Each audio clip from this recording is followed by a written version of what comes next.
sa inyo, di ba? Matindi ang ngayon, riding in tandem ng mga hayop. Ng mga hayop, mga buwisit, mga demonyo ng mga mainstream media at ng mga taga-gobyerno.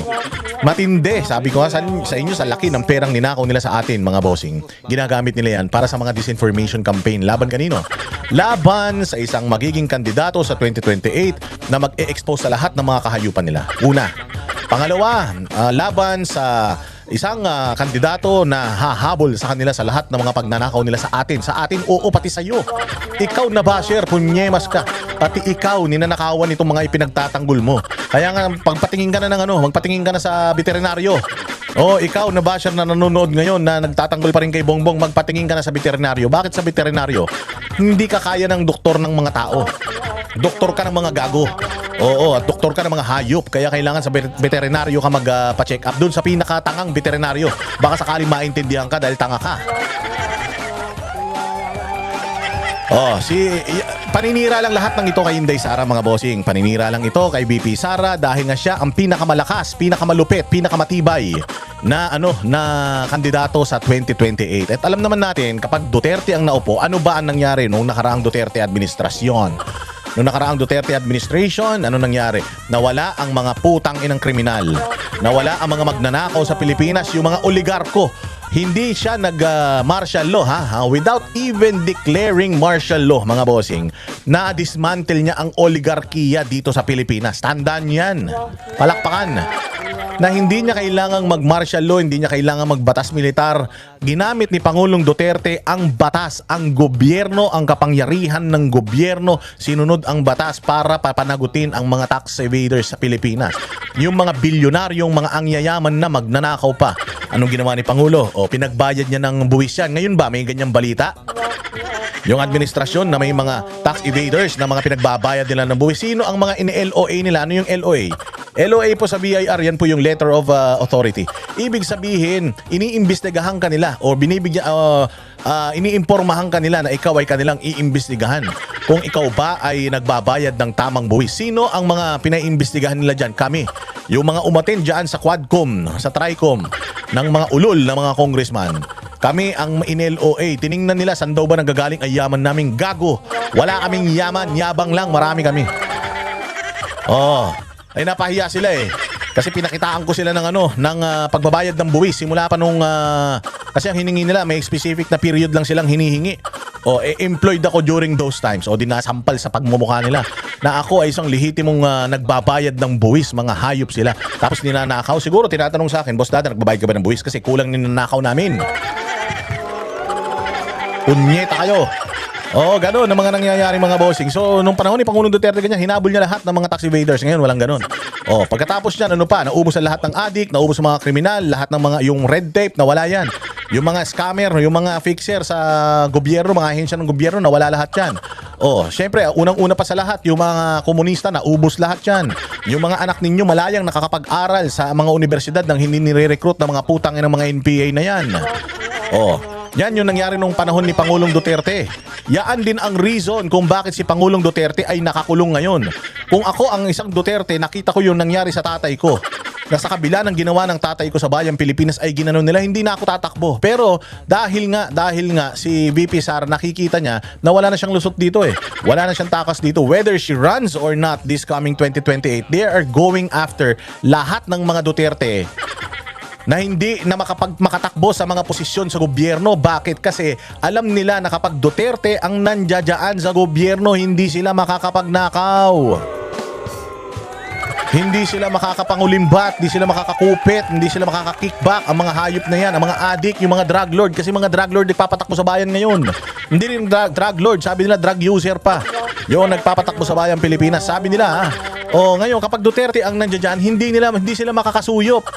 Walang mahuhuli na mga tunay-tuniladang mga droga na paiikot-ikutin din nila para pa ulit-ulit may nahuhuli sila kunyari pero wala naman silang drug lord na nahuhuli. Mga ulul, alam na namin yan. Kaya ngayon they are trying everything, lahat ng tingnan mo, ano yung mga binigkas ni Trillanes diyan sa Kongreso hanggang kay Kitty. Hanggang kay Kitty, inano niya yan, nilabas ni Trillanes, pati pangalan ni Kitty. Bakit? Kasi alam ni Trillanes yan, sa sobrang galing ni Pangulong Duterte. Lahat ng mga Duterte gusto ng mga tao na umupo sa gobyerno para patakbuhin ng bayang Pilipinas. Ganyan kagaling ang isang Duterte. Hindi yan galing sa isang malaking political clan, ha? Hindi yan galing sa isang malaking partido, ha? Hindi yan galing sa Metro Manila. Galing yan sa pinakadulo na parte ng Pilipinas, mga bossing. Na ginawa ni Pangulong Duterte sa loob lamang ng 6 na taon, ginawa niyang maayos ang Pilipinas, nakumbinse ang buong Pilipino.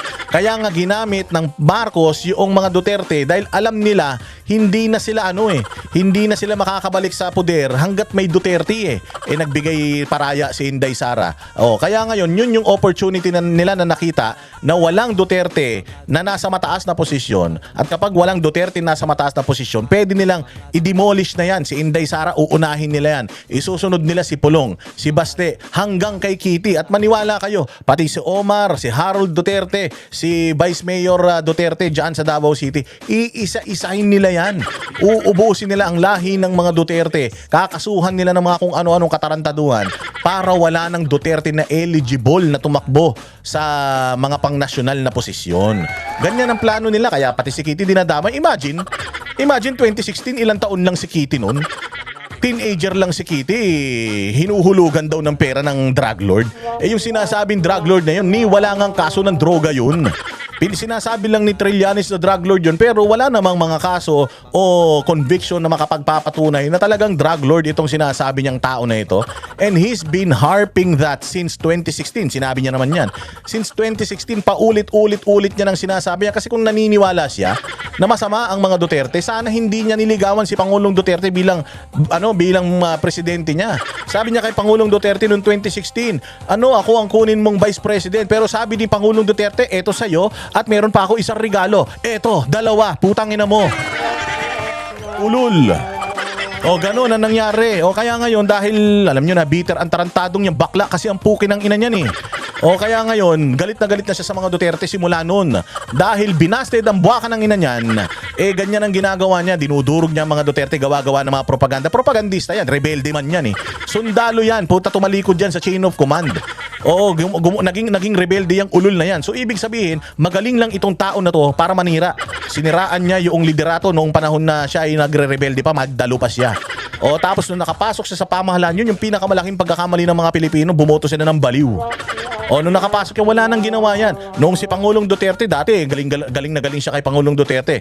Noong mayor pa, tapos nung biglang binasted siya, galit na siya. Since 2016, sinasabi niya na yan, ganyan ang mga utak komunista, mga boss. Ganyan ang utak komunista. Sabi ko sa inyo, paulit-ulit nilang sasabihin yan, walang katapusan. Paulit-ulit nilang sasabihin yan hanggang sa marindi ka na lang, puta, dahil lagi-lagi mong naririnig, pinaniniwalaan na ng tenga mo na yun yung totoo. Kaya nga walang nagbago sa kanyang mga isinusumbong ngayon dyan sa Kongreso Kung ano yung sinasabi niya noong 2016, ganun pa din yung sinasabi niya ngayon. Mantakin mo, hanggang kay Kitty Duterte, idinamay mo si Kitty Duterte. Kung ako drug lord, putang ina. Kung ako drug lord, bakit ako magbibigay ng pera sa asawa?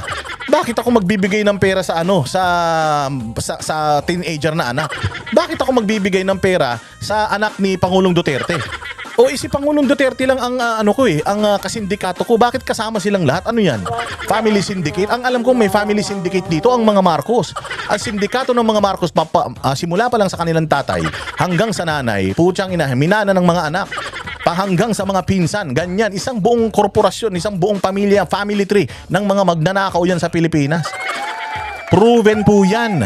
Marami pong mga kaso, marami pong mga yaman ang pinababalik ng ating gobyerno sa mga hayop na pamilyang Marcos na yan. Tapos ngayon gagawa si Trillanes ng ganung balita. Anong purpose niya? Wala nang Duterte ang makabalik sa kapangyarihan para hindi dahil mga kawatan yan, hindi dahil mga pang-abuso at mga mamamatay tao yan, kundi dahil sila ang nag-iisang hadlang po sila sa mga masasamang gawain ng mga politiko sa Pilipinas. Hadlang sila sa mga oligarko, hadlang sila sa mga tax evader, hadlang sila sa mga drug user at drug lords, hadlang sila sa mga komunista, hadlang ang sila sa lahat ng mga demonyo sa Pilipinas. Kaya ganun ang ginagawa nila, paninirang puri. Sabi ko nga sa inyo, matatapos din itong hearing na to dyan sa Congress. O matatapos din yan eventually, mauubusan din sila kasi hindi na pinipick up ng tao eh. Noon, mga bossing, noon, mainstream media lang ang meron. Kaya nga napakapalad ninyo. Kaya mag-subscribe kayo, mag-like at mag-share. Importante yan.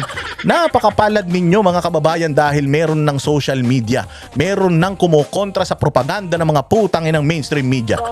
Dahil kung wala ang vlogger, meron lang administrasyon na magnanakaw, tapos magnanakaw na mga politiko, tapos mainstream media, paid stream media na nababayaran. Wala na, lahat ng balitang makukuha natin puro kasiraan na sa ikalaban lang sa politika.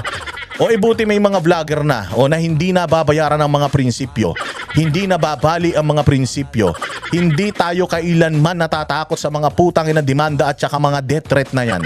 O, nandito tayo ngayon para i-expose ang ginagawang kagaguhan ng mga yan. Ilan ang nanonood sa atin, ilan ang nanonood sa mainstream media.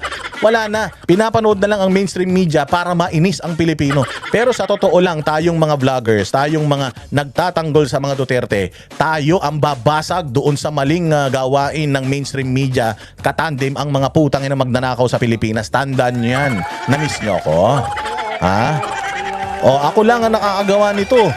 Ako lang ang gumagawa ng ganito bakbakan mula umpisa hanggang dulo. O kaya ganoon mga bossing. Kaya nga importante yung pagla-like at pag-share sa mga vlogs natin dahil tayo na lang eh. Hindi tayo binabayaran ng mga Duterte. Wala tayong kinikita sa mga yan. O kung ganyang kalaki yung mga pera sinasabi nila dyan sa hearing sa Kongreso, eh napakakuripot naman ng mga Duterte kahit singkunduling wala tayong nakukuha. Ang nakuha ko nga lang nung Christmas, joy. Joy lang eh. Oh, nakikita ko mali ang pamahalaan ngayon eh. Alangan ang kumampi ko sa pamahalaan. Okay, Inday Sara, joy lang ang binigay sa akin. Bakit nakikipaglaban ako ng kagatan ng muka para ipagtanggol ang pamilya mga Duterte at ipaglaban na magkaroon ng Duterte ulit sa Malacanang sa 2028? Wala naman tayong kinikita kasi hindi na yan para sa atin, para na yan sa bayang Pilipinas. Lagi niyong tatandaan yan.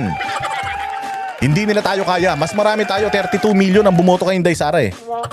32 million ang bumoto kay Inday Sara. Pinakamalaki yan na boto na nakuha ng isang politiko sa Pilipinas. Tandaan natin dahil magaling ang kanyang tatay at dahil napakalakas ni Inday Sara, binabanatan, inuunti-unti, tinatadtad siya. Pero nakikita nyo ba si Inday Sara na bothered? Nakikita nyo ba si Inday Sara na nalulungkot? Hindi. Pero ang gobyerno ay wala na. Ang gobyerno bumabagsak na unti-unti. Hindi na natin kailangan ng people power dahil sila mismo sa sobrang ganid ng mga putang ina niyan, sa sobrang ganid ng mga magnanakaw na yan, walang mga kabusugan yan, sila mismo nagtatrayduran. There is no honor among thieves. Tandaan niyo yan.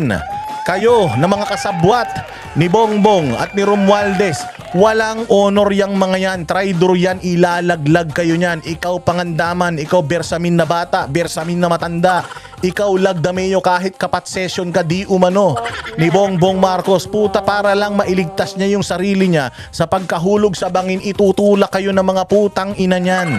Tandaan nyo yan. O kita nyo ngayon, magpinsan, riding in tandem sa pagnanakaw sa Pilipinas, Marcos Romualdez, dalawa sila nagsasaksakan. Nagsasaksakan sa liig, maniwala kayo. Unti-unti, wala pa tayong ginagawa niyan. Panginoon Diyos ang nagbibisto sa kahayupan netong mga ito. Dahil na-check ni Romualdez na teka, parang ako na yata talaga. Teka, parang nilalaglag na ako ng pinsan ko, ginagamit ng pinsan ko si Boying Rimulya. O naku po, kaya nagsalita si Romualdez nung nakaraan lang at isa yan sa mga pag-uusapan natin. Wala pa tayong ginagawa niyan. Hindi tayo nagpi-people power. Sabi ko sa inyo, ang people power mga bossing nasa social media. Ipakita nyo, gamitin ninyo yung mga account ninyo. I-post ninyo yung mga mukha ng mga tarantado araw-araw paulit-ulit. Kung paulit-ulit sila sa paninira kay Inday Sara, wag tayong napapagod at mapapagod na ipagtanggol ang mga Duterte laban sa mga gumagawa ng masamang balita sa kanila. Gamitin yung inyong social media. 5 follower mo, 10, 1. Gamitin mo yung social media mo para ipakalat dun sa 5 mong follower na putya pinagtatanggol natin si Inday Sara dahil mahal natin ang bayang Pilipinas. Hindi lang kami na malalaki sa social media. Hindi lang kami ang dapat nag-iingay, pati ikaw dahil butante ka, may bilang ka. May bilang ka kasi kung mas marami sa social media ang nagpo-propaganda laban kay Inday Sara sa dami ng ninakaw nilang pera sa atin, hindi tayo mananalo. Pero alam ko na maraming mga Pilipino na organic na mga totoong tao ang gusto ng mga Duterte sa 2028 at sa mga susunod pang mga salinlahi. Kaya gamitin ninyo ang inyong social media. Konti ang friends ninyo, marami ang friends ninyo, 5 ang account ninyo, gamitin nyo lahat yan. I-share ninyo lahat ng mga nakikita ninyong mga mali. I-expose ninyo sa inyong wordings. Kopyahin ninyo yung mga statuses namin, yung mga post namin, ipakalat ninyo yung idea namin. Itong mukha ko, hindi ko kinaka-copyright itong video ko. Gamitin nyo ito, i-share ninyo, i-upload nyo sa mga pages, YouTube channels ninyo. Kailangan kumalat ang boses natin na organic. Kahit wala tayong bayad, kasi maniwala kayo sa hindi, kapag hindi tayo lumaban, wala na tayong Pilipinas na maganda sa future. Okay? Oh, sino may kaya niyan? Ako lang, nag-iisa. 7 kami, 7 pala. Banateros lang yan, wala tayong pakialam kahit kanino. May away ang mga vlogger, wala tayong pakialam, pakyo yan. O hindi natin pakikialaman yan, bahala sila sa buhay nila. Dito tayo sa totoong issue ng bayan, sa mga hayop na mga congressman na yan. Hindi pa tayo, ito ang people power natin dito sa social media. Nakaabang yung mga ulol na yan. Every time na nakikita nila yung mga mukha nila sa social media na binababoy natin sila, ha, ine-expose natin lahat ng kahayupan nila. Maniwala kayo, inis na inis yung mga yan. Baka sakali sa isang araw atakihin sa puso yan dahil sa isang post. Putsang ina, ang saya-saya. Yes, yes, amen, hallelujah. Kaya lagi niyong tatandaan yan, importante kayo, ikaw, oo, ikaw na nanonood dito, may Facebook ka, may TikTok ka, may Instagram ka, may YouTube ka. Alam mo na kung ano ang responsibilidad mo. Pag nanalo si Inday Sara sa 2028, pasasalamatan kita kahit mag-isang tao ka lang. Kahit wala kang wala kang follower, 10, 100, 500, kahit na maliit na social media influencer ka lang. Ikaw ang isa sa mga dahilan kung bakit magkakaroon ng maayos na Pilipinas. Hindi tayo mananalo kung mananahimik tayo at tatama rin tayo. Laban lang tayo mga bossing para sa mga sa mga Duterte. Tsaka tandaan niyo, umano na tayo nananalo na tayo paunti-unti. Tingnan mo, unang bumaliktad sino? Toby Chanko bumaliktad. Susunod na bumaliktad si Saldico. Tapos ngayon nagbaliktaran na yung sila Bersamin, si Pangandaman. Ang tandaan ninyo ito lagi niyong tatandaan. May lalabas na testimonya galing dito sa mga posibleng ilaglag ni Bongbong Marcos na mga tao niya. Kasi ang sinasabi nila si Bongbong Marcos, hindi lang siyang executive ulol. Sino pang executive? Putang ina niyan. Ang executive, pinamumunuan ng iisang tao lang. Presidente. 5 ba presidente? Tarantado kayo. Kami ang boses ng masa, hindi natatakot. Katotohanan lang, di kami nalulunod. Walang bahid ng sismis, lahat ay totoo. Kahit sino ka pa, pag mali ka babanatan ka. Walang pinipili kulay, wala kaming kinikilingan. Basta para sa bayan, kami lalaban. Pag tama palapakan, pag mali banatan. Di matitinag, di matatakot, para sa bayan tuloy ang sigaw. Sa harap ng kamera, walang halong takot. Mga baluktot, lahat kayo'y tutumba. Ang hustisya at totoo, yun lang ang mahalaga. Kahit sinong harang, di kami matitinag. Walang pinipiling kulay, wala kaming kinikilingan. Basta para sa bayan, kami lalaban. Pag tama palapakan, pag mali banatan. Di matitinag, di matatakot, para sa bayan tuloy ang sigaw. Kung nasa tama ka, ikaw ay aming kasama. Pero pag mali ka, handa